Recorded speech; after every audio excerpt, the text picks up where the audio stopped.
კითხვა-პასუხის მრავალსაათიანი მარათონი პრემიერსა და ოპოზიციას შორის საქართველოს პარლამენტში ჯერაც არ დასრულებულა. თეთრ ხალათს ამოფარებული პრემიერი, როგორც მას ოპოზიცია მოწოდა, ამაყად იწონებდა თავს კორონავირუსთან ბრძოლაში მიღწეული წარმატებებით. ამ მხრივ ქვეყნის სტატისტიკა მართლაც ერთ-ერთი საუკეთესოა. თუმცა საქართველოს მოსახლეობამ ვერ მოისმინა გასაგები პასუხი იმაზე, თუ დღემდე რატომ ვერ მიიღო დაპირებული ფინანსური დახმარება შემოსავლის გარეშე დარჩენილების ყველაზე ღარიბმა ნაწილმა და რატომ არ აქვს საქართველოს მთავრობას ანტიკრიზისული გეგმა COVID ინფექციის დაწყებიდან პირველი შემთხვევიდან 3 თვის თავზე. იმავე პარლამენტიდან მოვისმინეთ აშკარად საგარეო საქმეთა მინისტრის კომპეტენციაში შეჭრილი ბატონი ამირან გამყრელიძის დადებითი პასუხი რუსეთის საგარეო უწყების სპეციალურ განცხადებაზე ლუგარის ლაბორატორიაში მოთხოვნილი ვიზიტის შესახებ და 26 მაისს საქართველოს დროშების ხარჯზე დაზოგილი ფულის ისტორია, რის გამოც დამოუკიდებლობის დღემ აუცილებელი სიმბოლოების გარეშე ჩაიარა.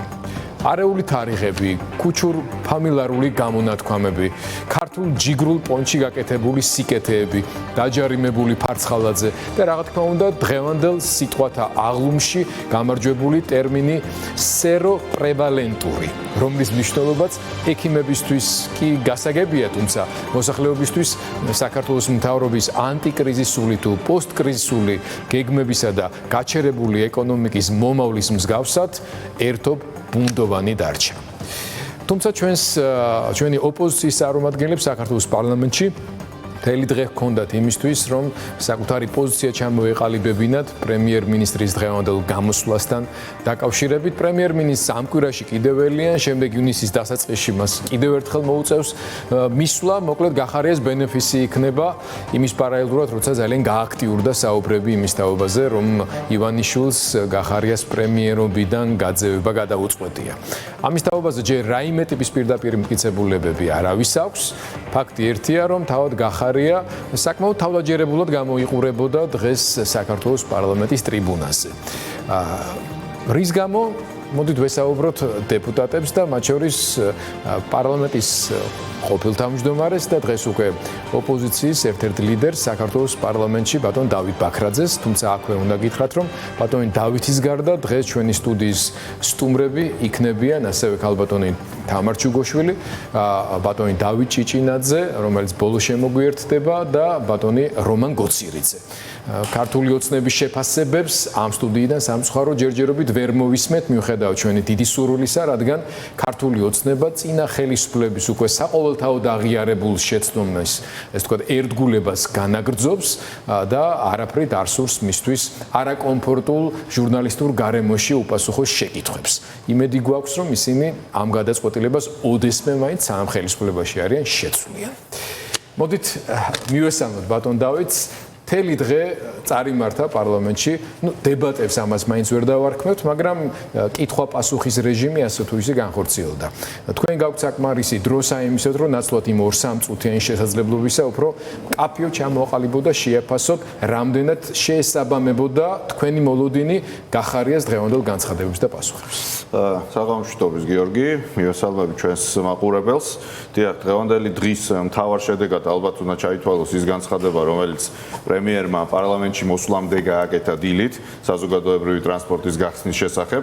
ეს არის ის თემა, სადაც უკვე დიდი ხანია არსებობს საზოგადოებრივი ზეწოლა და მოთხოვნა, რომ ტრანსპორტის გახსნის გარეშე ვერანაირი ეკონომიკური გახსნა ვერ მოხდება, იმიტომ რომ ტრანსპორტი, საზოგადოებრივი ტრანსპორტი, ეს არის რიგითი ადამიანებისთვის გადაადგილების პრაქტიკულად ერთადერთი საშუალება. დიდი ხანია ამაზე საზოგადოებრივი ზეწოლა და როგორც ჩანს პრემიერმა გადაწყვიტა, რომ სწორედ პარლამენტში მოსვლის წინ გაეხმოვანებია შესაბამისი გადაწყვეტილება. პოლიტიკური ქულების ჩასწერად, რა თქმა უნდა, და იმისთვის, რომ კიდევ ერთი თავმოსაწონებელი განცხადება ქონოდა პარლამენტში, რაც თავისთავად ძალიან ცუდი ნიშანია, არა იმიტომ, რომ თავს იწონებს, თავის მოწონება მისი უფლებაა, მაგრამ თუ ეს შეეძლო პარლამენტში მოსვლამდე 1 საათით ადრე გაეკეთებია, ეს ნიშნავს იმას, რომ პოლიტიკური გადაწყვეტილება მიიღო და არა ექსპერტული, ან არა ის, რომელსაც ჯანდაცვის კუთხიდან იქნებოდა აუცილებელი. ხო, სხვანაირად ესეთი დამთხოვა, რომ მაინც და მაინც დებატის წინ გააუქმა ეს გადაწყვეტილება და გამოაცხადა ცოტა რთული წარმოსადგენი. ამიტომ შედეგი იყო რადგან ეს ეპიზოდი ახსენეთ, რაც დღევანდელი დღის მთავარი ნიუსია ფაქტობრივად, რომ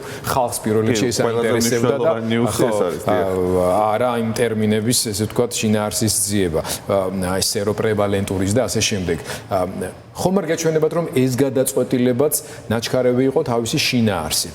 ნაჩქარევი არ იყო, იმიტომ რომ ჩვენ დიდი ხანია და თქვენც ოპოზიციის სხვა წარმომადგენლებიც ზეწოლას ახორციელებდით ხელისუფლებაზე, რომ მათ საზოგადოებრივი ტრანსპორტის მოძრაობა აღედგინათ და მაღაზიების და ბაზრობის მუშაობა აღდგენილიყო და ასე შემდეგ ეკონომიკა ამუშავებულიყო, მაგრამ დღეს რა შინაარსითაც მოვისმინეთ, საუბარია თუნდაც იმაზე, რომ ავტობუსებში არანაირი შეზღუდვა არ იქნება, ასე ვთქვათ, გადაადგილების დროს ამსვლელების რაოდენობის და ასე შემდეგ. შეიძლება დეტალური განმარტებები მომავალში იქნება, მაგრამ ხო არ გონიათ, რომ ეს მართლაც ნაჩქარები იყო იმ გაგებით, რომ ოდნა მოულოდნელი, ასე ვთქვათ, რეგულაციების სიმკაცრით გამორჩეული ხელისუფლებისაგან მოულოდნელი იყო ასეთი ურეგულაციო გახსნა ყველაფერს.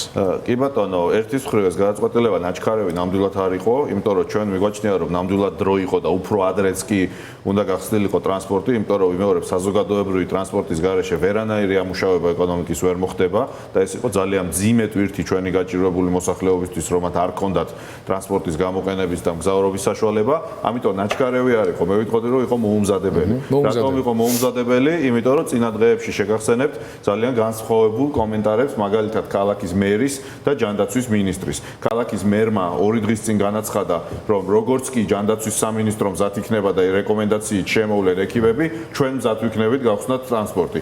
ამის შემდეგ ზუსტად მეორე დღეს გამოვიდა ჯანდაცვის მინისტრი და თქვა, რომ როგორც კი მერია მზად იქნება, ჩვენ მზად ვიქნებით, რომ გაიხსნას და დღეს ვნახეთ, რომ თურმე არც ერთი არ არის მზად და არც მეორე, იმიტომ რომ მართლაც გაიხსნა ყოველგვარი შეზღუდვის გარეშე, მხოლოდ პირბადით. ანუ ის, რასაც ველოდით, რომ თითო სკამის გამოტოვებით იქნებოდა ვთქვათ ადამიანების დასხდომა ან დისტანცია იქნებოდა დაცული ან რაღაც სპეციალური კონტროლერი იქნებოდა, რომელიც რაოდენობას გააკონტროლებდა. ნაკადს და არეგულირებდა, ხო, ბევრი სხვადასხვა ზომა არსებობს დაცვის, ჯანმრთელობის დაცვის და სოციალური დისტანცირების კუთხიდან და დღეს გაირკვა, რომ არც ერთი მათგანი, ანუ არც მერია სჭირდებოდა არანაირი მომზადება, როგორც დადიოდა ის ავტობუსი ზუსტად ისე ივლის, არც სკამების ამოღება მომხდარა, არც დამცავი შუშების ჩაყენება პრაქტიკულად, ესე იგი არაფერი. და თურმე არც ჯანდაცვის სამინისტრო არ იყო მზად, იმიტომ რომ არანაირი რეგულაცია არ იყო, ერთ-ერთი პირბადე შენობაშიც უნდა გვეკეთოს. პირბადე ეს არ არის ის რაღაც განსაკუთრებული ზომა, რომელსაც ტრანსპორტში ვიცავთ. ამიტომ ნაჩქარევი კი არა, დაგვიანებული იყო. ოღონდ დაგვიანებულთან ერთად იყო მოუმზადებელიც, იმიტომ რომ სიმართლე გითხრათ, მე მეგონა, რომ საღი აზრის და გონებრულობის ფარგლებში უფრო მეტი უსაფრთხოების ზომა იქნებოდა ტრანსპორტში გამოყენებული და დღეს პრაქტიკულად პირდაპირ გახსნა ვიხილეთ ყოველგვარი უსაფრთხოების ზომების გარეშე. როგორ შეაფასებთ გამოსვლის შინაარსს? პოლიტიკური თვალსაზრისითაც და ასევე ეკონომიკური თვალსაზრისით გაჩნდა თუ არა რაიმე კონტურები იმისა, ქვეყნის მთავრობამ რა ნაბიჯები შეიძლება გადადგას მომავალში იმისოთ, რომ ბიუჯეტიც დაბალანსდეს, სოციალურად ყველაზე გაჭირებულ მოსახლეობას რაღაც შეღავათი მაინც ჰქონდეს და ასევე ეკონომიკა მეტნაკლებად სწრაფად ამოიქოქოს.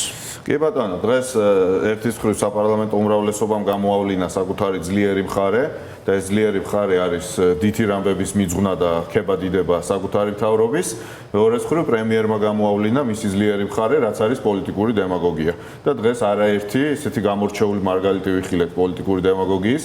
შემიძლია მაგალითები მოგიყვანოთ, მაგალითად, როდესაც სერგო რატიანმა კითხა, რატომ არ მცირდებოდა გადასახადი, პრემიერის პასუხი იყო, რომ საქართველოში იმდენად პატარა გადასახადებია, რომ კიდე ზედმეტად დაწევა ბიზნესს ვერანაირ შეღავათს ვერ მიცევს და აბა სახელმწიფოს ხო არ გავაუქმებ. კი, პასუხი ასეთ სახელმწიფო ხო არ გავაუქმებ. თუმცა იმავე გამოსვლაში პრემიერი ტრაბახობდა, რამხელა შეღავათი იყო ტურისტული სექტორისთვის ქონების გადასახადის განულება ამჯერად. ანუ ერთი და იგივე გამოსვლაში მოახერხა, რომ ეტრაბახა, რომ რა მაგარია, რომ ქონების გადასახადი გაუნულეს და რომ გადასახადების განულებას და შემცირებას აზრი არ აქვს. ერთ გამოსვლაში დააფიქსირა ეს ორი განსხვავებული მოსაზრება. ზუსტად ასევე იყო საპენსიო ფონდზე, როდესაც ოთარ კახიძემ გითხრა, რატო არ უბრუნებთ ადამიანებს ფულს და გითხრა, რომ თქვენ არ იყავითო, რომ ამბობდითო, რომ ეს ფონდი არასაიმედო იქნება, იმიტომ რომ მთავრობა ამ ფულს დახარჯავსო და აი არ ხარჯავთ ამ ფულსო.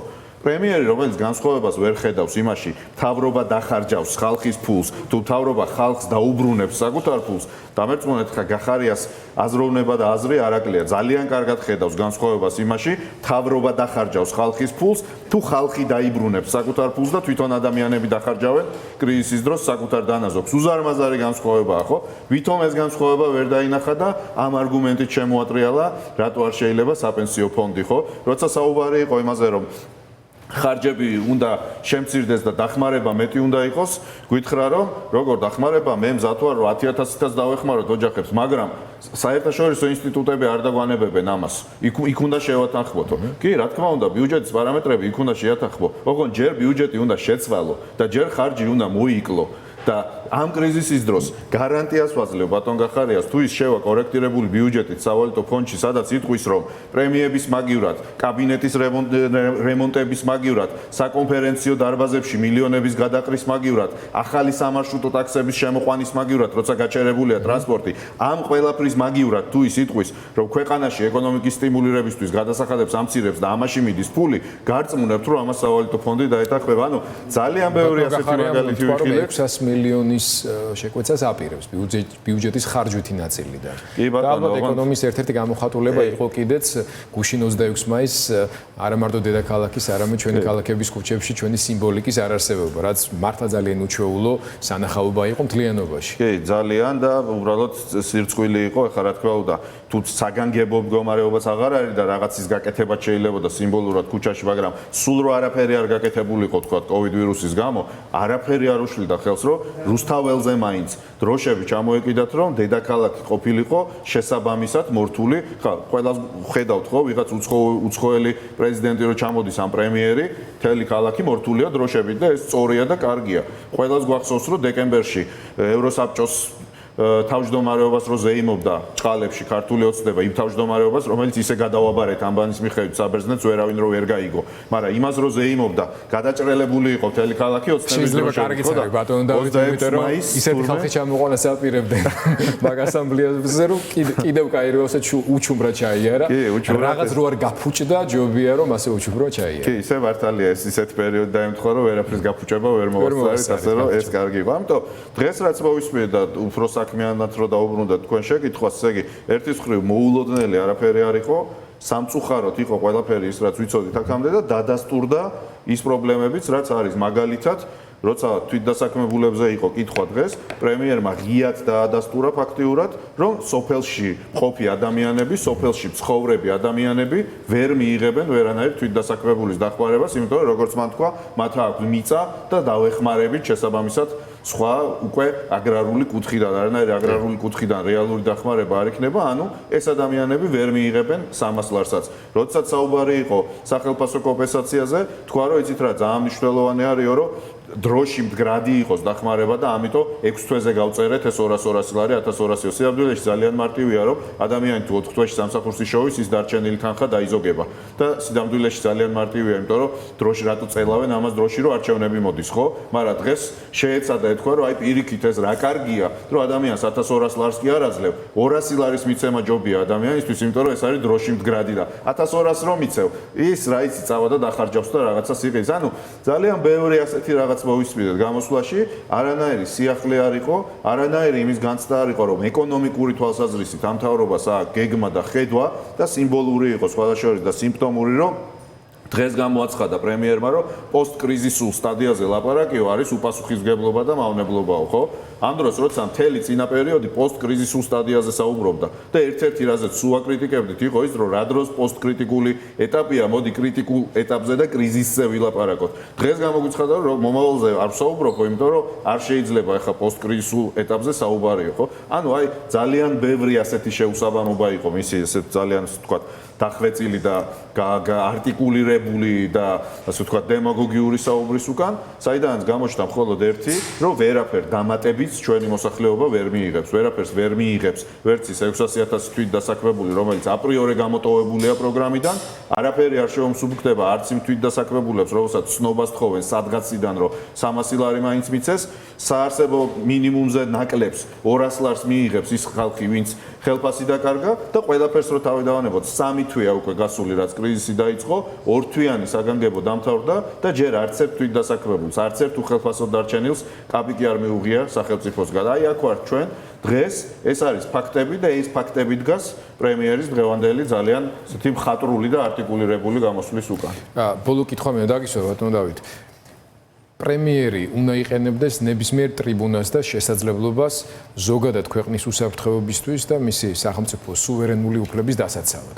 გასაგებია, რომ დღეს ის პარლამენტში მოსული იყო ძალიან კონკრეტული მიზნით, დეპუტატების შეკითხვებისთვის უნდა ეპასუხა, როგორ უმკლავდება მთავრობა პანდემიის შედეგად შექმნილ სიტუაციას. მაგრამ იმ ყველაფრის გათვალისწინებით, რაც გუშინ მოხდა, როდესაც ბევრმა ჩვენმა მეგობარმა ქვეყანამ მოგვილოცა ოკეანის მიღმიდან თუ კონტინენტიდან საქართველოს დამოუკიდებლობის დღე, ჩვენ მოსკოვიდან მივიღეთ წერილი, სადაც პირდაპირ ბრალდებები იყო კიდევ ერთხელ წამოყენებული და ასევე სერიოზული მოთხოვნა იმასთან დაკავშირებით, რომ აი ლუგარის ლაბორატორიაში მიმდინარე საშიში კვლევები დეტალურად იქნეს გამოძიებული და საექსპერტო წვდომა ჰქონდეს რუსეთის ფედერაციას ამაზე. ამ ყველაფრის შემდეგ მიგაჩნია თუ არა თქვენ, რომ სწორედ პრემიერ-მინისტრს ტრიბუნიდან უნდა გაეცა პასუხი რუსეთის ხელისუფლების ამ ოფიციალური პოზიციისა და დამოუკიდებლობის მიმართ? რა თქმა უნდა, ცალსახად მიმაჩნია, ცალსახად, იმიტომ რომ შეგახსენებთ, რომ ჯერ კიდევ გუშინ წინ 2 დღის წინ, როდესაც საქართველოსდან გამოწვეული უკრაინის ელჩი, რომელიც 2 კვირა პატიმრობაში ყავდათ, რატო გამოიძახეს ის კაცი, არავინ არ იცის, შემდეგ 2 კვირა კარანტინში პატიმრობაში ჩასვეს და ბოლო გუშინ წინ მიაღწია საგარეო საქმეთა სამინისტრომდე. შეგახსენებთ ქართული ოცნების ლიდერების და მათ შორის თბილისის მერის კომენტარს, რომ დიახ, ჩვენ ვართ თავმოყვარე სახელმწიფო და ელჩი გამოიწვიეთ, იმიტომ რომ თავმოყვარე ქვეყნები ასე იქცევიან. ანუ ქვეყანა, რომელიც თავმოყვარეობანას ეთამაშება ჩვენს მეგობარ უკრაინას და ელჩებს იწვევს უკრაინიდან, მაშინვე პატარავდება და მაშინვე გადაიქცევა გავრილოვის ჩამომყვან მთავრობად, როგორც კი რაიმე გვესმის რუსეთიდან. რას ქვია, ჩამოვიდეთ და ლუგარის ცენტრი შევამოწმოთ, ანუ რაღაცა ირიბი ფორმით მაინც უშვებთ, ესე იგი, იმის ალბათობას, რომ აქ რაღაცა ცუდი ხდება და კი ბატონო, ჩამოდი და შეამოწმე. მით უმეტეს, რომ ეს მარტო ჩვენი ხო არ არის, ეს გაიხსნა ამერიკულ ხარესთან ერთად, მისი ოპერირება ხდებოდა ამერიკულ ხარესთან ერთად და ამ თამაშში შესვლა და აი ეს თავის დაკვრა და ეს რევერენსი და ეს საუბარი, რომ ჩამოდი კი შეამოწმე და ნახე, რომ არაფერი არ ხდება, მარტო საქართველოს მიმართ უთავმოყვარეობა და მარტო ჩვენი ინტერესების დაზიანება კი არ არის. ეს არის ასევე დაზიანება ჩვენი სტრატეგიული პარტნიორის შეერთებული შტატების. რა ხვალ რო რამე აგუშენოს შეერთებულმა შტატებმა, უკეთესი რო აგუშენოს. თავი დავანებოთ ლაბორატორიას, სამხედრო ბაზა რო იყოს ხვალ შეერთებული შტატების აშენებული, აგერ წანიში თუნდაც ძალიან კარგი. რუსები უნდა ჩამოუშვათ და ვამოწმებიოთ რა აგუშენეს ამერიკელებმა. ეს ხო საქართველოს თავმოყვარეობას რო თავი დავანებოთ, ეს საქართველოს ინტერესების საწინააღმდეგო მოქმედებაა და პრემიერ-მინისტრსაც, საგარეო საქმეთა მინისტრსაც და მთავრობასაც სწორედ ასეთ სიტუაციაში უნდა კონდეს თავმოყვარეობა, უნდა მკაფიოდ თქვას, რომ არაფერი არ ხდება, თუ მაინც და მაინც თემა აიწია, შეიძლება საერთაშორისო ექსპერტები ჩამოიყვანო და აჩვენო, მაგრამ რუსეთის ექსპერტი აქ არ უნდა ჩამოიყვანო. მით უმეტეს, ყველა ძალიან კარგად ვიცით. ჩვენ ყავდა ბევრჯერ ყავდა და ეს თემა არ არსებობს. ამის გამეორებაც კი არა. სრულიად აბსურდულია ეს თემა. ამ თემას რუსეთი იყენებს საქართველოს დასამცირებლად, საქართველოს და ამერიკის შეერთებული შტატების ურთიერთობის კითხვის ნიშნის ქვეშ დასაყენებლად და სწორედ ამიტომ არ უნდა ჩამოუშვათ რუსი ექსპერტები, არა იმიტომ რომ რამე დასამალი გვაქვს. რა, რო ჩამოუშვებ იმ რუს ექსპერტებს, ხვალ რუსეთი იგივეს აღარ იტყვის.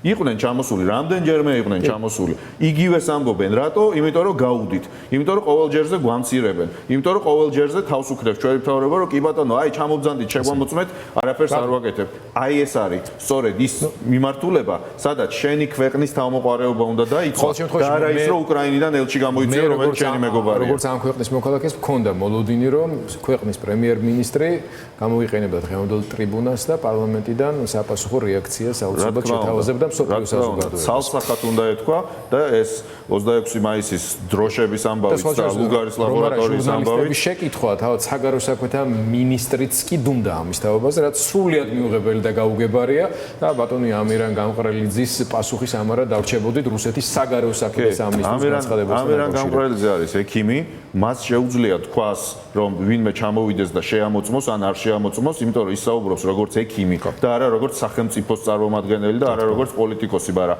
თავრობა იმიტომ ყავს სახელმწიფოს, რომ სახელმწიფოს ინტერესები და ღირსება დაიცვას და აი ეს ორი ფაქტი 26 მაისის დროშების სამარცხვინო თემა და სამარცხვინო კომენტარი ამაზე რატო არ გააკეთეს და ლუგარის ლაბორატორიის ამბავი დღეს იყო ორი ძალიან ნათელი ფაქტი, როგორ ექცევა ეს ხელისუფლება საკუთარ სახელმწიფოს და სახელმწიფო ინსტიტუციებს. მადლობა, ბატონო დავით, აგემშვიდობებით. ბატონი რომან გოცირიძე პარლამენტიდან ჩაგვერთვება. საღამოშვიდობის ბატონო რომან. პრემიერ-მინისტრმა დღეს თქვენ გირჩიათ, რომ ავტორიტეტული და კვალიფიციური ექსპერტებისგან აიღოთ რჩევები, როდესაც ეკონომიკურ საკითხებთან დაკავშირებით შეკითხვებს სვამთ. მოდით განგვიმარტეთ, რა გააღიზიანა საქართველოს პრემიერ-მინისტრი, მიიღეთ თუ არა ეს დარიგება და გაითვალისწინებთ თუ არა მომავალში მის რჩევებს. მოგესალმები გიორგი. გააღიზიანა ერთმა ფაქტმა, რომელიც წამოწდა მას უცნაურად და ის რაც ჩვენ არ ვიცოდით დღემდე გახდა ასე ვთქვათ ყველასათვის გასაგები. პირადად მე მივწერე პრემიერ-მინისტრს და მთავრობას აეხსნა თუ რაში დაიხარჯა 133 მილიონი ლარი, რომელიც თავმოყრილი იყო კორონავირუსის წინააღმდეგ ბრძოლის ფონდში. ეს არის სახელმწიფო ფონდი, სადაც ბიზნესმენებმა შეიტანეს ფული. 33 მილიონი დადო კერძო ბიზნესმა, 100 მილიონი დადო ბიძინა ივანიშვილმა. არის აბსოლუტურად გაუმჭვირვალე, არ ვიცით რაში იხარჯება, რაში დაიხარჯა.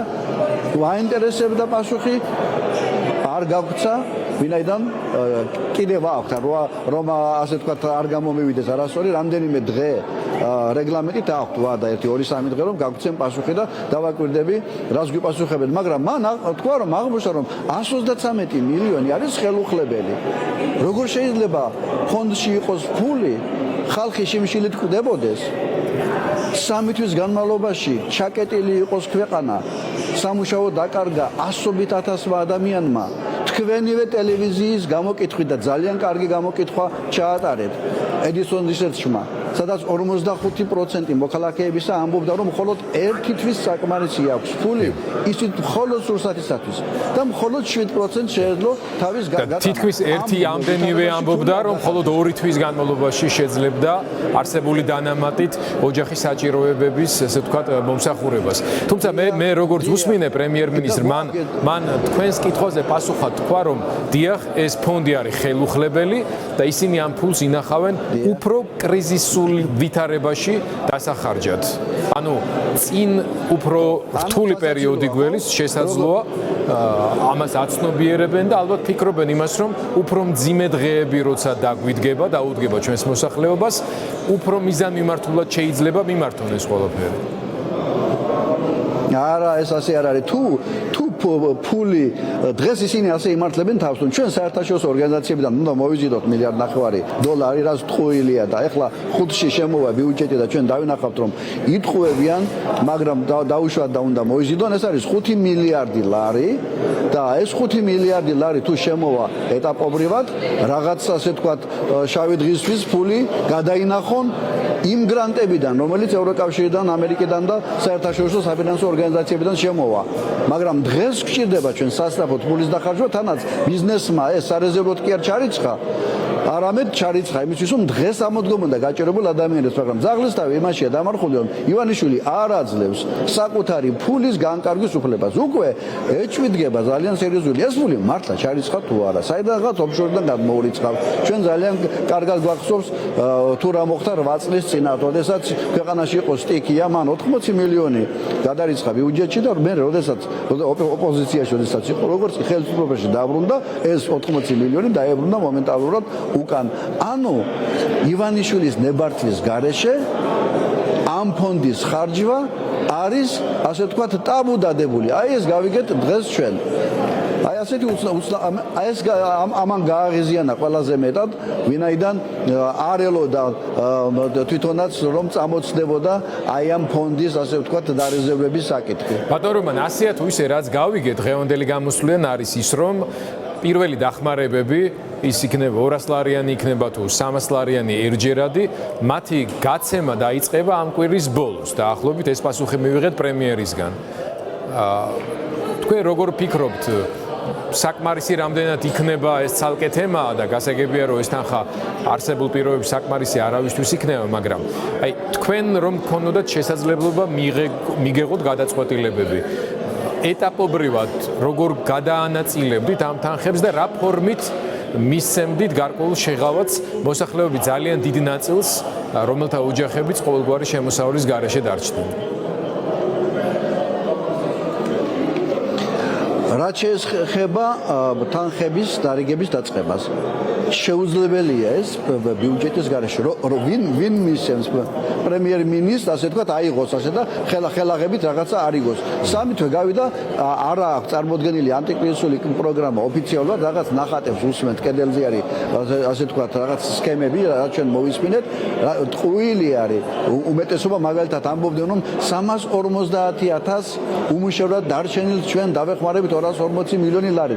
არ იყო ჯერ 350,000, მეორეც გაიხსნა უკვე ბიზნესები, ერთ კვირაში ფაქტობრივად ყველაფერი ამუშავდება, მათ შორის ყველა მაღაზია და ეს ადამიანები პირველ ხელფასს მიიღებენ საკუთარ სამუშაო ადგილებზე.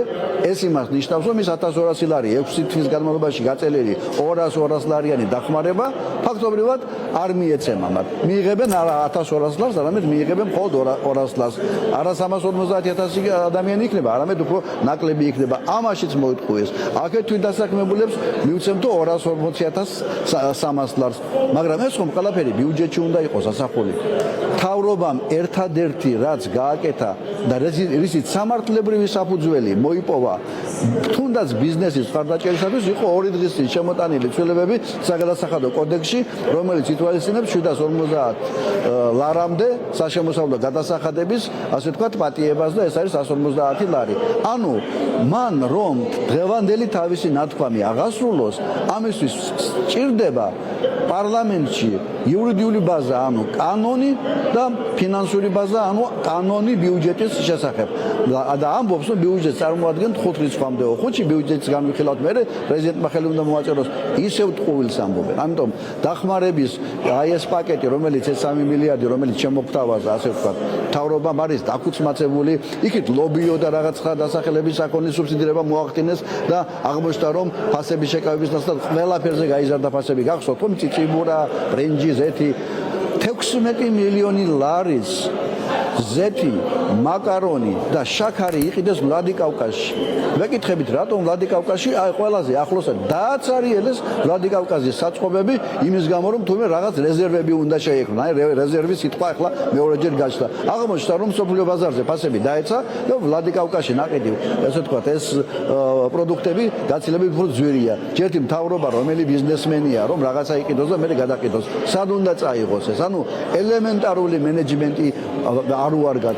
ანდა ახლა ამბობენ ფერმერებს ჩვენ ვაჩუქებთ თითო ლარს, თითო ლიტრი იმაშიო, დიზელის საწვავში. მაგალითად თუ დიზელის საწვავი ღირს 2 ლარი, 1 ლარს დაუსუბსიდირებს, ოღონდ გლეხს კი არ აძლევს ფერმერს, არამედ ჩაუს ამფულს გადაურიცხავს ნავთობკომპანიებს, 5 ნავთობკომპანიას. ეს რაღაც, ასე ვთქვათ, კორუფციული სქემაა. მიეცი ფული ის 1 ლარი და თვითონ იყიდის, მაგრამ საბოლოოდ ჩვენ პარტია მივედით იმ დასკვნამდე, აქეთ ერთი სუბსიდირება, იქით მაკარონი, იქით დიზელის სუბსიდირება, 2 ჰექტარამდე 200 ლარის დარიგება, კიდე ახაც რაღაცის, ესა რა ქვია, 1600 ქულიდან კიდე რაღაც ქულამდე რაღაც თანხები.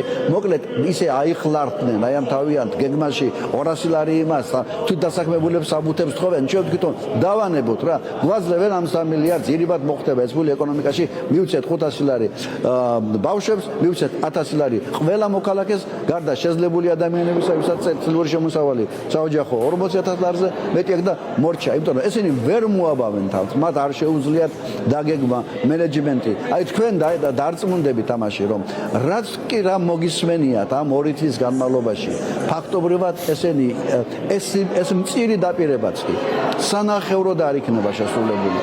ფაქტობრივად ისე ჩაივლის აი ეს კორონა კრიზისის ყველაზე მძიმე ეტაპი, რომ მოსახლეობა კვლავ დარჩება შიმშილის პირას, ვინაიდან უდიდეს ნაწილს ჩვენი მოქალაქეებისას არ აქვს დანაზოგი. სხვადასხვა გიორგი მინდა ერთი რიცხვი მოგაწოდოთ. იცით რომ არსებობს ქვეყანაში დეპოზიტების დაზღვევის სააგენტო, რომელიც 2 წლის წინ შეიქმნა. მათი ინფორმაციით საქართველოს მოსახლეობის 95%-ს აქვს ანაბარი ბანკში, არა უკაცრავად მეანაბრეთა, ვისაც ფული აქვს ბანკში, მეანაბრეთა 95%-ს აქვს 5000 ლარამდე. ეს შეიძლება იყოს 5000 ლარი, შეიძლება იყოს 3000 ლარი, ან შეიძლება იყოს 1 ლარი. მხოლოდ მოსახლეობის მეანაბრეთა 5%-ს აქვს ბანკში დანაზოგი 5000 ლარზე მეტი. ეს იმას ნიშნავს, რომ არის ქვეყანა ღატაკი.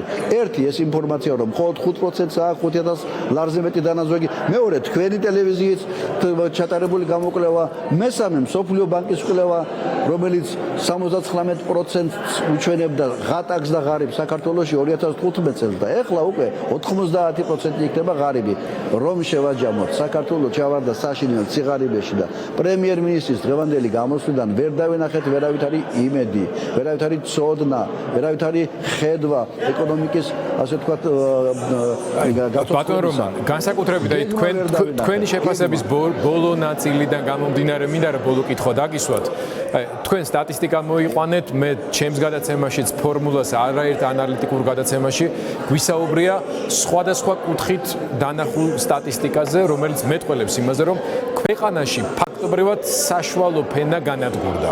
ისედაც არასოდეს იყო მისი წილი, ესე ვთქვათ, სოციალურ სტრუქტურაში წამყვანი და დიდი, რაც მთავარი წინაპირობა არის ქვეყანაში სტაბილური, მათ შორის დემოკრატიული პროცესების განვითარების, რაც გამორიცხავს რადიკალურ, ასე ვთქვათ, ცვლილებებს, დაპირისპირებებს და ასე შემდეგ. მაგრამ დღევანდელი სიტუაცია ამ მხრივ მართლა უკვე ძალიან საგანგაშო არის. იმის იქით უკვე აღარ არის. ამაზე მეტყველებს ის მონაცემები, რომელიც თქვენ ბანკებში მეანაბრებთა თანხების მოცულობას აღნიშნავდა, ხო? ეს ყველაფერი მთავრობასაც ხოვდებს მაგიდაზე, ამ სტატისტიკას უყურებს. მოდის არჩევნები. რა გათვლა აქვს ამ შემთხვევაში ხელისუფლებას, რომელიც კიდევ უფრო მეტ წინაპირობას ქმნის ქვეყნის მოსახლეობის გაღატაკებისთვის. გაღატაკებული მოსახლეობა ხო უფრო მეტად გაბრაზებულია და არჩევნებში ხელისუფლებას წესით უნდა გამოუცხადოს უნდობლობა. მაშინ რასთან გვაქვს საქმე თქვენი აზრით? არის ეს რაიმე ტიპის საარჩევნო ტექნოლოგიის ნაწილი თუ უბრალოდ პოლიტიკური წინდაუხედაობა? გათვლა არის ერთადერთი ხელისუფლებას აქვს იმედი საერთაშორისო ფინანსური დახმარებისა. გვეხმარებიან სახელმწიფოს საქართველოს, რომელიც არის დასავლეთის სტრატეგიული პარტნიორი, ჩვენ ვართ ევროპის ნაწილი, აგერ გამოგვიგზავნა 26 მაისის მოსალოდში ამერიკის შეერთებული შტატების პრეზიდენტმა ტრამპმა და მანაც კი სასამართლო სისტემის, ასე ვთქვათ, გაუმჯობესებაზე გაუსვა ხაზი. არ არსებობს არც ერთი, ასე ვთქვათ, პოლიტიკური გზავნილი ერთი ძალიან უხეში ფორმით, როგორც არის მაგალითად სენატის საგარეო კომიტეტის თავმჯდომარე პოლიტპატიმრებს უწოდებს უკვე ქვეყანაში პოლიტპატიმრების არსებობას, როგორც ევროპარლამენტში და ამერიკის პრეზიდენტიც კი სასამართლო სისტემას მოიხსენიებს 26 მაისის მილოცვაში. ამიტომ საგარეო დახმარების იმედად არიან ჩვენი მეგობარი პარტნიორი ქვეყნებისა, რომელთა წინააღმდეგაც აგორებული არის ქვეყანაში კამპანია და რომლებსაც მოიხსენიებენ ნაციონალური მოძრაობის ლობისტებად. ამიტომ კუვილიუსის განცხადება, რომ 500 მილიონი დახმარება ვერ წამოვიდოდა ევროპიდან, თუ არ იქნებოდა პოლიტიკური პატიმრები განთავისუფლებული, მეორე დღესვე დააკვირდით თქვენ ქრონოლოგიას. კუვილიუსის განცხადების მეორე დღესვე განთავისუფლეს გიგი უგულავა და ირაკლი ოხრაშვილი. თუ გიორგი რურო არ განთავისუფლდა, თუ საპარლამენტო განხილვებში და საკონსტიტუციო ცვლილებების პროცესში ოპოზიციამ არ მიიღო მონაწილეობა, თელმა ოპოზიციამ, არა მარტო საპარლამენტომ, ევროპულმა საქართველოს და ნაციონალურ მოძრაობამ ჩვენ არ შემოვალთ პარლამენტში. ამ შემთხვევაში თუ კი არ გამოუშვეს რურო, არამედ ყველა პარტიამ, მაშინ დაადგება კვლავ კითხვის ნიშნის ქვეშ ფინანსური დახმარების დროულად, ასე ვთქვათ, შემოსვლის საკითხი. თქვენ ძალიან კარგად გახსოვთ და რამდენი წელი იყავით ტელევიზიაში და პოლიტიკაში და შევარდნაძის პერიოდში მოარული ფრაზა თუ რომ აი შევარდნაძე რომ გამოვიდოდა დილის რადიო ინტერვიუში იმასთან ნატოონიანთან და რო ეკითხებოდნენ აი რაღაცა 7 ლარიან პენსიას ვერ ისტუმრობდნენ 14-იანს და ტრანში გვიანებს აი ტრანში გახსოვთ ხო სავალუტო ფონდი მაშინ არ რიცხავდა ტრანშს სოფლიო ბანკი და დახმარება მაშინ არ შემოდიოდა როდესაც შევარდნაძის ასე ვთქვათ თვის ყურების აწევა უწოდა გაჩნდება ეს ცნება 27000 ტონა ხორბალი არ შემოვა ტრანშები დაიგვიანებს ამიტომ ხელისუფლების იმედი უცხოური დახმარებისა არის ერთადერთი ხავსი, რომელსაც ეჭიდება წყალწაღებული. დანარჩენი შიდა ეკონომიკის გამოცოცხლება შეუძლებელია ამ პოლიტიკის ხელში. ტყუილია რომ 4%-იანი იქნება ეკონომიკური ვარდნა, გაცილებით მეტი იქნება 10% და შეიძლება კიდევ უფრო მეტი, იმიტომ რომ ვერ ავხედავ ვერცეთ ქმედით ნაბიჯს, რომ ხელისუფლებამ ამ ვითარებაში ეკონომიკა დაძრას. მადლობა ბატონო რომან. აი ეს სურათია. ამიტომ არჩევნებისთვის მათ აქვთ ეს პოლიტიკა აღებული რომ ოღონდ მიგორდნენ ინერციით არჩევნებამდე მაგრამ საბედნიეროდ არჩევნები იქნება ძალიან მალე შეიძლება ხელისუფლება პირველად საქართველოში კოალიციური მთავრობა მოვა და ამოვიყვანთ ამ კრიზისიდან და ამ ჭაობიდან ქვეყნის ეკონომიკას და ქვეყანას საერთოდ დავაყენებთ სწორი ევროპული განვითარების გზაზე. მადლობა შეფასებებისთვის ბატონი რომან გოცირიძე გვესაუბრებოდა საქართველოს პარლამენტიდან სადაც გრძელდება პრემიერის დღევანდელი ეს თქო მოხსენების განხილვა ეს გამოსვლები ჯერჯერობით კვლავ არ დამთავრებულა. ნუ ბატონი რომანის შეფასებების ლოგიკას თუ გავყვებით, მისი პროგნოზი ჩვენი ქვეყნის ეკონომიკის მდგომარეობის და იმ სოციალური სიდუხჭირის, რომელშიც შეიძლება აღმოჩნდეს ჩვენი ქვეყანა მომდენო თვეების განმავლობაში ძალიან შემაშფოთებელია. მისი ლოგიკის ის ხაზი, რომელიც უკავშირდება საერთაშორისო დახმარების პირდაპირ კავშირს ქვეყანაში განვითარებულ პოლიტიკურ მოვლენებთან, დემოკრატიულობის ხარისხთან, მათ შორის არჩევნების სამართლიანობის განცდასთან მიგვითითებს ამავე დროს იმაზეც, რომ საერთაშორისო საზოგადოებას, ჩვენს დასავლელ პარტნიორებს დღეს გაცილებით მეტი ბერკეტი აქვთ საქართველოს მოქმედ ხელისუფლებაზე პოზიტიური და ამავე დროს ეფექტიანი შედეგის ზეწოლის განხორციელების შედარებით იმ მდგომარეობასთან, რომელიც მანამდე იყო, როდესაც ამ ხელისუფლებაზე არანაირი დიპლომატიური და ზოგადი პოლიტიკური განცხადებები არ ჭრიდა. ანუ ეს ის სიტუაცია, როდესაც ფული, რომელიც მთელს ქვეყანას და მათ შორის ამ მთავრობასაც ძალიან ჭირდება იმისთვის, რომ ეს სოციალური წნეხი და დაძაბული სოციალური მდგომარეობა ოდნავ მაინც განმუხტოს, აშკარად პირდაპირ კავშირში არის და იქნება მის მიერ მიღებულ გადაწყვეტილებებთან, როგორც წინასაარჩევნო პროცესის მართვის კუთხის, ასევე რა თქმა უნდა, თავად არჩევნების სამართლიანობის შეფასების კუთხითაც. ქალბატონი თამარ ჩუგოშვილი უნდა ჩაგვერთოს ახლა საქართველოს პარლამენტიდან. ქალბატონი თამარი წლების განმავლობაში თავად ადევნებდა თვალს მზადებას ქართული ოცნების მთავრობის, ასე ვთქვათ, მისვლისა საქართველოს პარლამენტში, როდესაც საკმაოდ რთულ სიტუაციებში ისინი პასუხებს სცემდნენ მათი ოპოზიციონერი დეპუტატების შეკითხვებს. დღეს ოპოზიციის რიგებშია თავად ქალბატონი თამარი და საინტერესოა, რამდენ დააკმაყოფილა ქალბატონი თამარი იმ პასუხებმა, რომელიც მოისმინა საქართველოს პრემიერ-მინისტრის მხრიდან. მოგესალმებით საღამოშვიდობისა და თუ შეგიძლიათ გითხრათ, რამდენად ადეკვატური არის საქართველოს მთავრობა კორონავირუსის შეკავების არა მარტო პირველი ეტაპის შედეგების შეფასებისას, განსაკუთრებით იმასთან მიმართებაში, რაც გველის ჩვენ ხვალ და ზეგ. მოგესალმებით, ან პირველ რიგში მგონია, რომ კარგია, რომ დღეს ეს განხილვა მიმდინარეობს. უკეთესი იქნებოდა, რომ ერთი თვის წინ, როდესაც საგანგებო მდგომარეობის გაგრძელების მოთხოვნა შემოვიდა პარლამენტში, მაშინ ყოფილიყო ამ თემებზე მსჯელობა, იმიტომ რომ ეს შეეხება საგანგებო მდგომარეობა, ანუ თემა დღევანდელი დისკუსიის არის საგანგებო მდგომარეობის დროს რა ღონისძიებებს მართავდა საქართველოს მთავრობა. ნუ ცოტა დაგვიანებულია, მაგრამ მაინც კარგია. მე ვფიქრობ, რომ საკმაოდ შინაარსიანი დისკუსია იყო, ანუ კითხვებიც თემატური იყო და იმ საკითხს შეეხებოდა, რა საკითხიც მთავარი განსაკუთრებით სასახელველი თემა არის. კითხვებიც ბევრ, ასე ვთქვათ, პასუხებიც ბევრ თემაზე იყო ჩემთვის საინტერესო პირადად.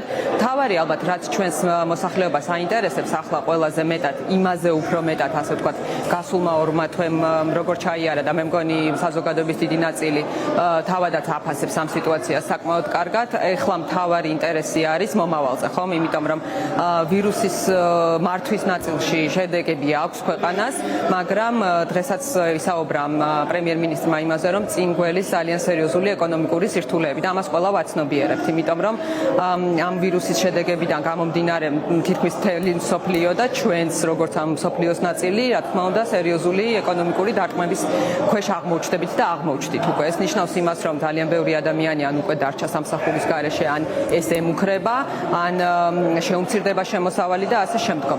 თავარი რაც ჩვენ ჯერ არ ვიცით და არ მოგვისმენია ამ ჯერჯერობით არის ზუსტად აი ეს ხანგრძლივი გეგმა, ასე ვთქვათ, აი ამ ეკონომიკური კრიზისიდან და პრობლემებიდან გამოსვლის.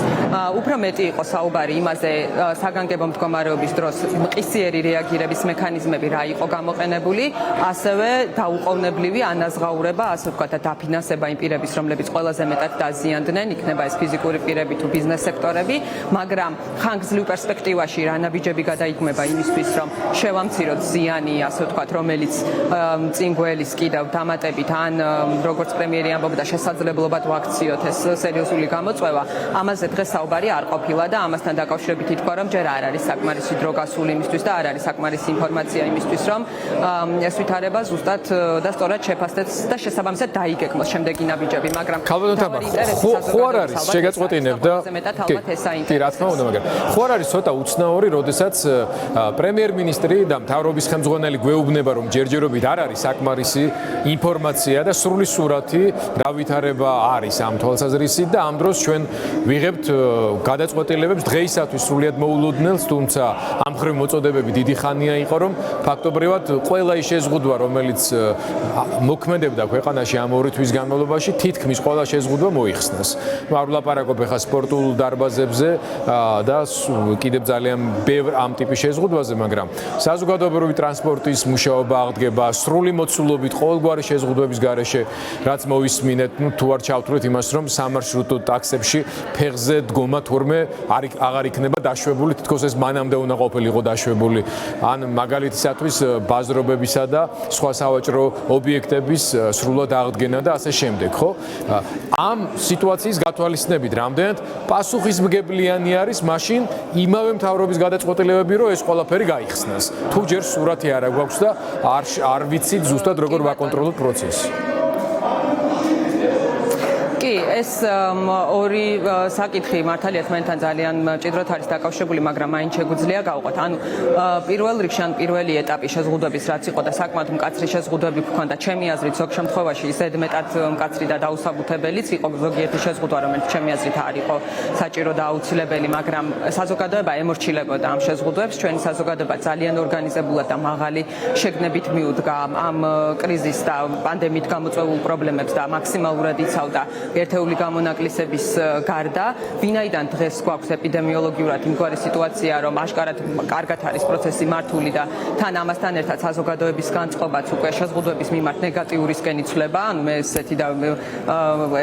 ესეთი დაკვირვება მაქვს, არ ვიცი, ხეს კვლევა არ ჩამიტარებია, მაგრამ ესეთი განცდა მაქვს, რომ ეს შეზღუდვები სულ უფრო მეტი პრობლემის შემქმნელი ხდება, ასე ვთქვათ, მოსახლეობისთვის, ამიტომ როგორც ჩანს, აი ამ განწყობებიდან გამომდინარე, ასე ვთქვათ, და ეპიდემიოლოგიური რისკებიდან გამომდინარე ეს გადაწყვეტილება მიიღეს, მაგრამ მეორე ნაწილი, რომელიც ეკონომიკას ეხება, ეს ნაწილი არის უფრო რთული, ბუნებრივია, იმიტომ რომ მხოლოდ ანუ ჩვენზე არ არის დამოკიდებული და მხოლოდ ჩვენს ხელში არ არის, მაგრამ ზუსტად ასეთ ვითარებაში ჭირდება ჩემი აზრით ქვეყანას ხანგრძლივი გეგმები, ასე ვთქვათ და თუნდაც გეგმა B და ასე შემდგომ ალტერნატიული გეგმები, რა შემთხვევაში როგორ მოქმედებთ იმისთვის, რომ იმ ძლიერი დარტყმებისგან დავიცვათ ჩვენი საზოგადოება საზოგადოება რა დარტყმებიც უკვე მივიღეთ და რასაც მომავალში მივიღებთ. ამაზე ჩვენ საკმარის ინფორმაცია არ გვაქვს მაინც, ანუ როგორც პარლამენტის წევრებს არ გვაქვს თქვენ იცით რომ რამდენიმე დეპუტატი არის ჩართული უწყებათა შორის კომისიაში უმრავლესობიდან და მათ აქვთ მეტი ინფორმაცია, მაგრამ ჩვენ საკმარის ინფორმაცია მაინც არ გვაქვს იმისთვის რომ სრულად შევახსოვოთ. ესეც სამწუხაროა და ის რაც თქვენ ის ფაქტი რასაც თქვენ ხაზი გაუსვით მეტყველებს იმაზე რამდენად აქვს მთავრობას ანგარიშვალდებულების განცდა თუნდაც ამ კუთხით პარლამენტის მიმართ. ამ ხრივ ძალიან სავალალო სიტუაციაა და ბატონო თამარ ძალიან მნიშვნელოვანი კი ბატონო ამაზე შეგიძლიათ კომენტარი გააკეთოთ, მაგრამ თქვენი მხრიდან იქნება საინტერესო და მნიშვნელოვანი კომენტარები იგივე ლუგარის ლაბორატორიაზე, მოსკოვის გუშინდელ რეაქციასთან დაკავშირებით და ასევე თუ შეიძლება გითხრათ, რამდენად სერიოზული არის ის ხაზი, რაზეც თქვენ წინამორბედ რესპონდენტთან საუბრობდით, რომ დასავლეთის სერიოზული ფინანსური მხარდაჭერის გარშე საქართველოს ვერ გადაიტანს ამ კრიზისს და ეს დახმარებებიც აშკარად უკვე გარკვეულ პირობებთან არის პირდაპირ ბმაში. როგორ ამჩნევთ, რამდენად აქვს ეს გათვითცნობიერებული ჩვენს მთავრობას, თუნდაც დღევანდელი პრემიერ-მინისტრის გამოსვლიდან გამომდინარე? კი ბატონო, ანუ პირველ რიგში პარლამენტის ნაწილზე რო თქვა, პარლამენტი არ ყოფილა ჩართული ამ პროცესში საერთოდ, შემიძლია ვთქვა, იმიტომ რომ რამდენიმე დეპუტატის ყოფნა ისიც უმრავლესობის წარმომადგენლების არ ნიშნავს იმას, რომ პარლამენტი რაიმე ფორმით მონაწილეობდა ან კრიზისის მართვაში და ან შემდგომი პროცესების დაგეგმვაში. ამ თვეების განმავლობაში პარლამენტში უნდა ყოფილიყო ძალიან აქტიური საკომიტეტო მუშაობა, სასესიო მუშაობა და პარლამენტს თვითონ უნდა მიეღო ყველა მიმართულებით მონაწილეობა კრიზისის დაძლევაში, რაც არ გაუკეთებია. რაც შეეხება და ამაზე ჩვენ ვლაპარაკობთ უკვე კვირებია, რაც შეეხება დაფინანსების თემას. ანუ ჩვენ ფაქტობრივად მთლიანად ვართ დამოკიდებული იმაზე, ჩვენი მეგობრები, დასავლეთის ქვეყნები, პარტნიორები, რამდენად გამოგვიწვდიან დახმარების ხელს. ეს არის ჩვენთვის სასიცოცხლო მნიშვნელოვანი, რამდენად ღრმა კრიზისში აღმოჩნდებით თუ საერთოდ არ აღმოჩნდებით ასეთ ვითარებაში, ეს არის მთლიანად დამოკიდებული იმაზე, როგორ დაგვეხმარებიან, რამდენად დაგვეხმარებიან. საკმაოდ დიდი რესურსები აქვთ უკვე გამოყოფილი და მიუხედავად იმისა, რომ ბოლო პერიოდში იყო პროცესები, რომლებითაც ისინი სერიოზულად იმედგაცრუებულები დარჩნენ, იცით თქვენ ეს თემები, რომ ამარტის შეთანხმება, მანამდე საარჩევნო სისტემა, დაჭერები და ასე შემდგომ, რაც სერიოზულ იმედგაცრუებას იწვევდა ჩვენი პარტნიორების და რამდენიმე პირმა დააკავშირა პირდაპირ ხომ ეს დახმარებები და დახმარების გამოყოფა, ასე ვთქვათ, და აი ამ ეს პოლიტიკური ვითარება, რომელიც ქვეყანაში გვაქვს. ამიტომ მე ძალიან საშიშად მეჩვენება და ამაზე სულ საუბრობ, როდესაც საკმაოდ მაღალი თანამდებობის პირების მხრიდან ტერმინის სუვერენიტეტში ჩარევა და ასეთი ცნებები გვესმის ხოლმე და ასეთი ფრაზები, ეს არის ძალიან საშიში. ეს სხვათა შორის ძალიან საინტერესო მოვლენაა, როდესაც იგივე მთავრობას არ უჭირს ხელის გაშვერა სამათხოვრო დახმარებისთვის და როდესაც ამ ფულს გვაძლევენ და თან გვეუბნებიან, რომ ბიჭებო, ცოტა კარგად მოიქეცითო, ეს უკვე ჩვენ სუვერენიტეტში ჩარევის ნიშნების მატარებელია და ამაზე საუბრობენ მთავრობის წევრები და მინისტრები.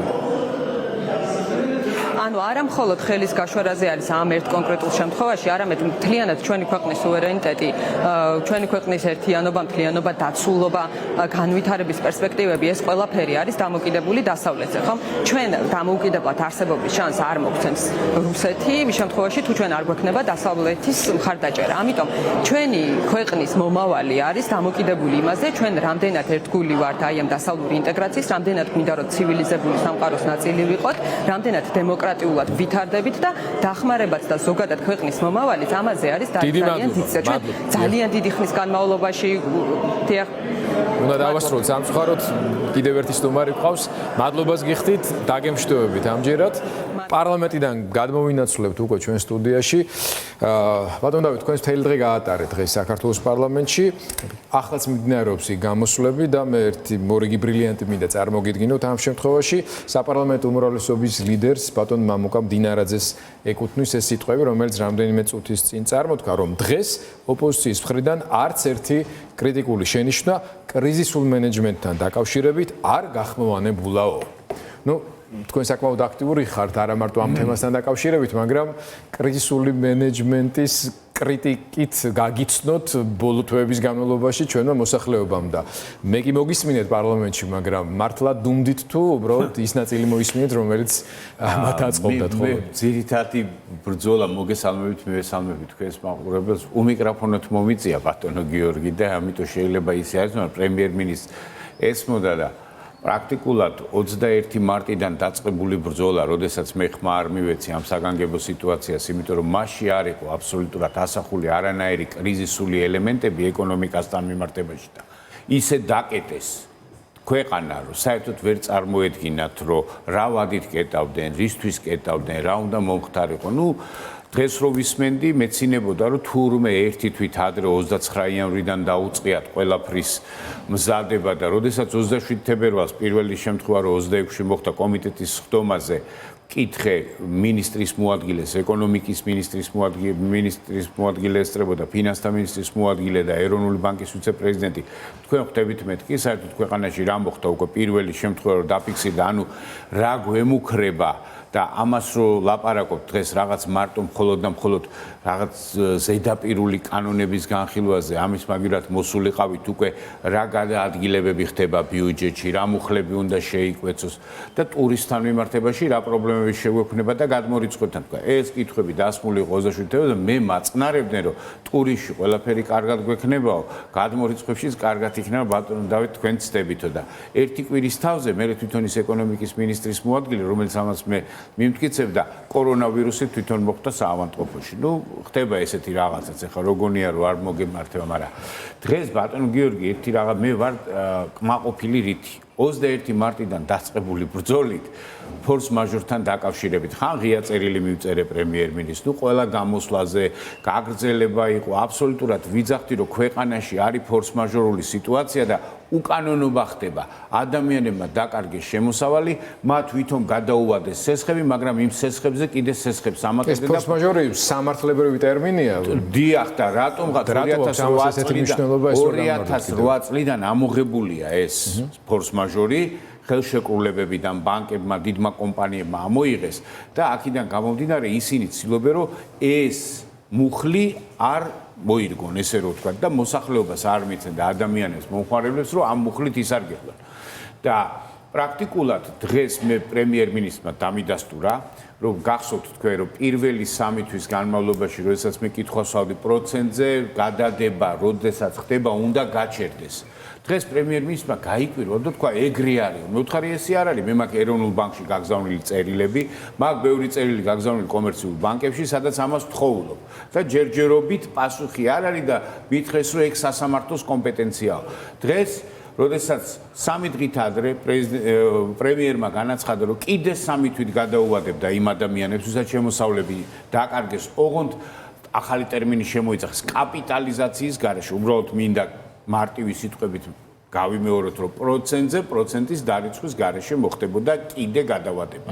ანუ დღეს პრემიერ-მინისტრმა თქვა, რომ ეს პირველ 3 თვესაც ეხება, იმიტომ რომ ლოგიკა ესეა, ხა თუ პირველ 3 თვეს მთელ ქვეყანას არ ქონდა, ეხლა შეიძლება გარკვეულ რახან ბიზნესები გაიხსნა, პატარა ჯგუფი დარჩეს ამ ნაწილში, მაგრამ პირველ ნაწილში ხდებოდა პრაქტიკულად მთელი ქვეყანა. სამართლმშრუტო ტაქსის ძღოლებიდან დაწყებული, დამთავრებული ტანსაცმლის მაღაზია იქნება თუ რაც იქნება, ვინ ჩაკეტილი ვყავდა აბსოლუტურად და მისი ბიზნესი და გარკვეულწილად იმ პერიოდში 10 დღე იყო თუ 2 კვირა თუ 20 დღე ტაქსისტებს, რომლებსაც ჩაუკეტეთ. ანუ მე დღეს მან თქვა, რომ ვისაც დახმარება ექნება 1200 ლარიანი თუ 300 ლარიანი, ყველა მოხდება ამ სფეროში. ანუ გამოდის, რომ ჩვენ მივიღეთ ის, რაც გვეკუთვნოდა კანონიერად. შემდეგ იყო დარგებთან მიმართებაში ფორს მაჟორის გამოყენება. ესეც დაავალა საპარლამენტო მდივანს და უთხრა, რომ დარგების მიხედვით გაიარეთ საკითხებია. ანუ რას ნიშნავს, როდესაც ჩვენ რესტორნის ბიზნესი გვაქვს, რომელიც პრაქტიკულად დაკეტილია და ის ძალიან დაზიანდება. ანუ მასთან მიმართებაში უნდა იყოს გამოყენებული ფორს მაჟორი, იმიტომ რომ ჯერ დაიწყო, რომ კომერციულ სესხებს არ ეხება. რას ნიშნავს კომერციულ სესხებს არ ეხება? შენ თუ ბიზნესი დაკეტე, იმას შემოსავალი არ ექნება და რა მნიშვნელობა აქვს იმის თანამშრომელი უსამუშაოდ დარჩება, ისე გაკოტრდება თუ ისე დაკარგავს ამ 3 თვის მერე. ამას მნიშვნელობა ძალიან ბევრია ესეთი კომერციული სტრუქტურა, რომელიც ძალიან და ამიტომ დარგობრივად შემოსავალი არ აქვს არანაირი და იძულებული. ეს დარგობრივად ფორს-მაჟორული უნდა განვიხილოთ და ჩვენი ეკონომიკა ამ ვალისგან გავანთავისუფლოთ, იმიტომ რომ თავარი რა არის. ისევ და ისევ დაუბრუნდები საერთაშორისო სავალუტო ფონდის რეკომენდაციას, რომელმაც თქვა, რომ თქვენ უნდა მოგვაწოდოთ ბანკებს მიმართა პირველ რიგში და სახელმწიფოს დაავალდებულა ეს უიმედო სესხების ჩამონათვალი, ანუ რომელიც უნდა ჩამოიწეროს. 2008 წლიდან განსხვავებით, მაშინ პრაქტიკულად ეს მოთხოვნა არ იყო და სახელმწიფომ თქვენ გახსოვთ როგორ ისარგებლა, მიიღო დახმარება, ის რომ მოსახლეობას უნდა დახმარებოდნენ, სინამდვილეში მიცეს კომერციულ ბანკებს, კომერციულმა ბანკებმა ესენი გადაიტანეს მიკროსაფინანსო ორგანიზაციებში და ამ ადამიანებს, ვისაც ბანკების წინაშე დავალიანება ჰქონდათ, აიძულეს თან მოგეხსენებოდათ, ეხა პროკურატურა ძალიან კარგად მუშაობდა გამართულად, აიძულეს მიკროსაფინანსო ორგანიზაციებში ამ მაღალპროცენტიანი სესხის აღება და ამ ბანკებში იმის დაფარვა. მაშინ მოხდა ძალიან დიდი ეგრეთ წოდებული სახელმწიფოში კერძო ადამიანების საკუთრების მიტაცება გარკვეული კომერციული სტრუქტურების მიმართ.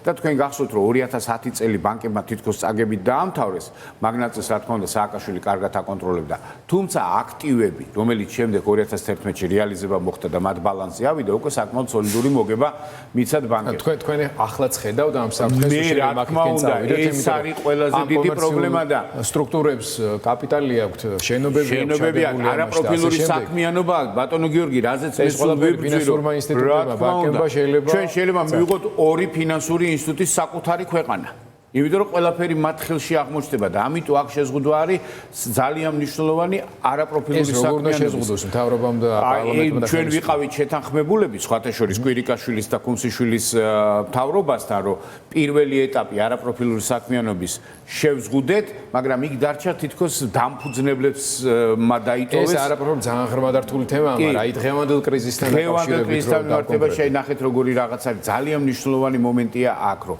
თქვენ თუ ოდნავ მაინც გადარჩით და ბაზარი ხედავთ რომ დაპატარავდა, ამას ყველა აღიარებს და ბანკსაც იგივე სტრუქტურას აქვს, იგივე ბიზნესი, თქვენ განწირული ხართ. თქვენ ვერც ცესხს ვერ მიიღებთ და ვერც კონკურენციას ვერ გაუწევთ. შესაბამისად, ამის გამო და დავიცოთ ჩვენ. ყველა თანაბარ პირობებში უნდა ჩავაყენოთ. ანუ ის, ვისაც ფულთან, ფინანსებთან ადვილი წვდომა აქვს, ის უნდა ჩავხსნათ და ის ვალდებული უნდა იყოს, რომ იმ ადამიანებს მიაწოდოს ის ფინანსები, ვინც გარკვეულწილად თან ვღებულობთ კანონს, რომ 150 ლარს დაგიტოვებ თუ საშემოსავლოს თუ სამუშაო ადგილს შეინარჩუნებო, მაგრამ ამ კომპანიებს უნდა მივცეთ ფინანსებთან წვდომის საშუალება. ეხლა ამისი ბევრი მექანიზმი არსებობს, ჩვენ შეგვიძლია გავზარდოთ დეფიციტი ბიუჯეტის, ის ფული მივაწოდოთ კომპანიებს სესხის სახით უპროცენტო შეღავათიანი, გრძელვადიანი და შემდეგ ეს მთავრობამ სახაზინო ვალდებულებებით მათგან გამოისყიდოს. ბიუჯეტ შეივსებს ამითი და რასაც ზოგჯერ ოპოზიცია იძახის, რომ შეღავათები მივცეთ სახადო, აი ამ სახაზინო ვალდებულებების გრაფიკის შედგენით შეიძლება ჩვენ ეს შეღავათები დავაწესოთ. სინამდვილეში სახელმწიფოსაც შეუაფული და კომპანიებსაც ექნება აი ეს შეღავათები.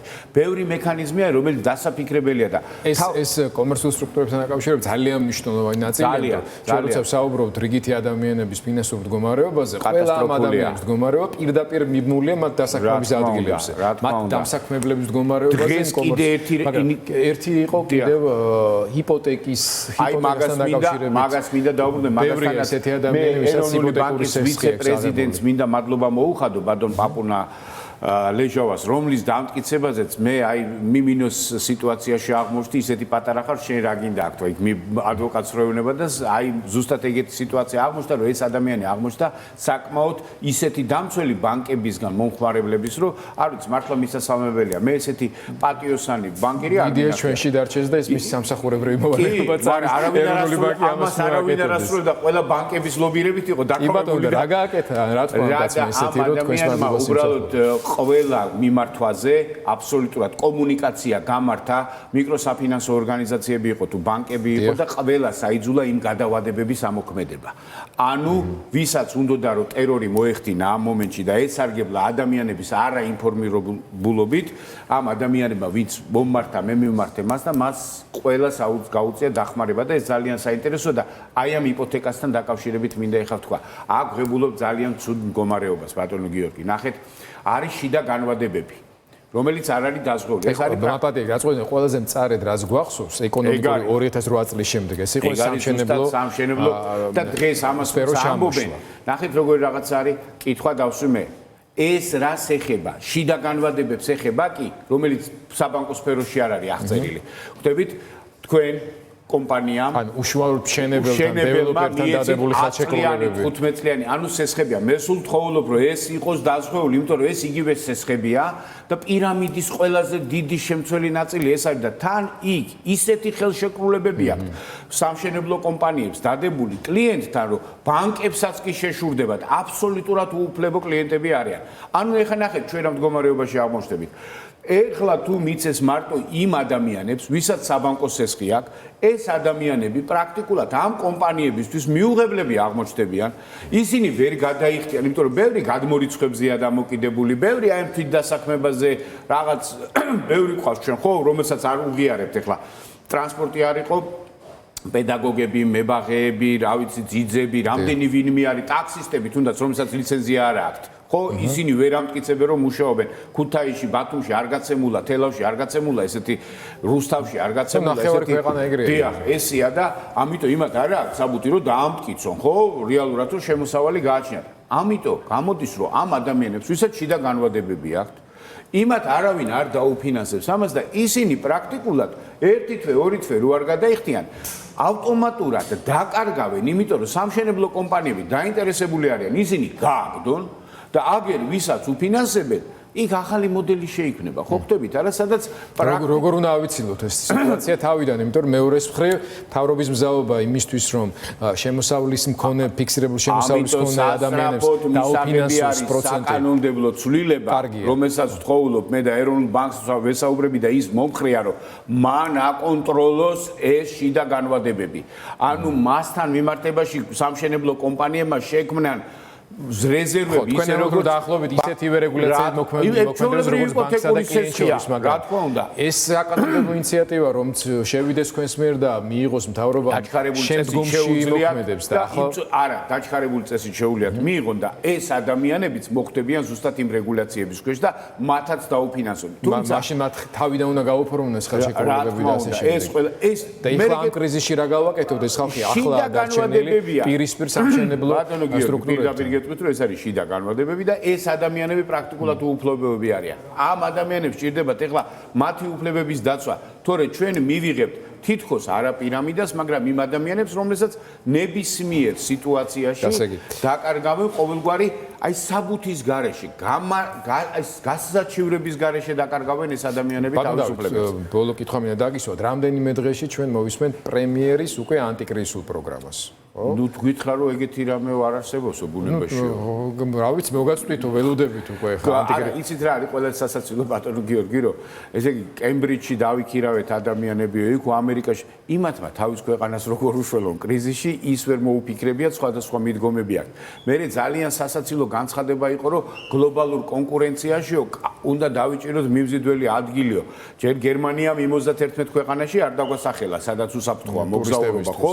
ძალიან ცუდი. ანუ ამ მიმართულებებით ვერ მუშაობთ. ჩვენი საგარეო საქმეთა სამინისტრო ვერ მუშაობს და ინფორმირებას ვერ ახდენს. ჩვენი საგარეო საქმეთა სამინისტროს ერთი დღე ჭირდება იმისთვის, რომ რეაგირება მოახდინოს მოსკოვის ოფიციალურ განცხადებას. თქვენ მეუბნებით, რომ ტურისტთან დაკავშირებით ვერ მუშაობს. დიახ, რა თქმა უნდა. და ერთი რამე არის, რომ რეალურად ჩვენ როგორ უნდა გაუწიოთ ვინმეს კონკურენცია, როდესაც ჩვენი ბანკები 18 და 20%-იან სესხებს იძლევიან და იქ ადამიანებს სესხებს რო აძლევენ, ტრამპი თხოვობს რომ უარყოფითი იყოს. ანუ სახელმწიფოსთვის ფულის სესხება მომგებიანი გახდეს. ადამიანებს უარყოფითად აძლევენ. დეპოზიტებზე ანგარიშები აღარიდება და ფულის ჭარბი რაოდენობა წარმოიქმნება. ეხლა თუ ჩვენ თავს ვიტყუებთ და ეხლა ეს მარტო უბრალოდ ლამაზი სიტყვებისთვის უნდა თქვა ფული სადაც არის იაფი და სადაც არის ბევრი ეკონომიკა და ის ყველაფერი მიდის იქით. სამწუხაროდ ჩვენ ხელისუფლებას, ჩვენ მთავრობას არ ესმის, რომ დღეს ჩვენ ფულით აი ამ გადადგმული ნაბიჯებით ვერ უშველით, ჩვენ უნდა პოლიტიკა შევცვალოთ. პროტექციონისტული პოლიტიკა უნდა განვახორციელოთ სოფლის მეურნეობასთან მიმართებაში, სადაც სამუშაო ადგილები ყველაზე ადვილი შესაქმნელია. გადამამუშავებელი არც ისე წარმატებული გამოცდილება გვაქვს, მაგრამ ეს ფული შემდეგ როგორ მიდიოდა და იმიტომ რომ ეს ფული არ შეიძლება თითო ადამიანს დაურიგდეს და დაწყვეტს სოლიდარული ფერმერობა, მსხვილი კოოპერატიული მეურნეობები, ეს კიდე ცალკე და სერიოზული თემაა. ჩვენ ამაზე არაერთხელ გვისაუბრია, მოგვიწევს კიდეც მითუმეტეს. მე ვფიქრობ და ცირედ ესე დასკვნესავით რო ვთქვა, პრობლემები, რომელიც დღეს შეექმნა ჩვენს ეკონომიკას და ადამიანებს არ არის გამოწვეული მარტო ამ კრიზისის გამო, არის ეკონომიკური პოლიტიკის გამო, რომელიც პერიოდის განმავლობაში ყველაფერზე რომელიც გადასახედია მთლიანობაში. რა თქმა უნდა და კარგი მადლობა თქვენ მოგიწევთ ამ დღეებში კიდევ ერთხელ პრემიერის მოსმენა საქართველოს პარლამენტში თვალწები ივნისის დასაწყისში. არა, კიდე 29-ში მოდის ინტერპელაციით და შემდეგ მოდის უკვე ანგარიში. ანგარიშით უნდა მოვიდეს მთავრობის საქმიანობის შესახებ. გახარიას ბენეფისი გაქვთ პარლამენტში და ცოტა უცნაურია, როცა ეს ყველაფერი ინფონზე ხდება, როცა მის გადაყენებაზე და ახალი პრემიერის კანდიდატურებზე საუბრობთ. გედის სიმღერა ხო არ არის შემთხვევით? ნახოთ. ბევრი დრო არ არის დარჩენილი აქ. ამიტომ მადლობას გიხდით. ბატონი დავით ჭიჭინაძე საუბრობდა დღეს პარლამენტში გამართულ დებატებზე. ჩვენ ამით უნდა დავამთავროთ დღევანდელი გადაცემა. რამდენიმე წუთში დაიწყება თვითიზოლაცია. საქართველოს პარლამენტში კვლავ გრძელდება სხდომა, ვისაც არ გაქვს დიდი სურვილი, რომ დღის განმავლობაში არაერთხელ განმეორებულ იგივე პოზიციას მოусმინოთ, უყურეთ, გააგრძელეთ ფორმულას ყურება. აქ ცოტას მაინც გაერთობით და დაისვენებთ. ღამე მშვიდობისა.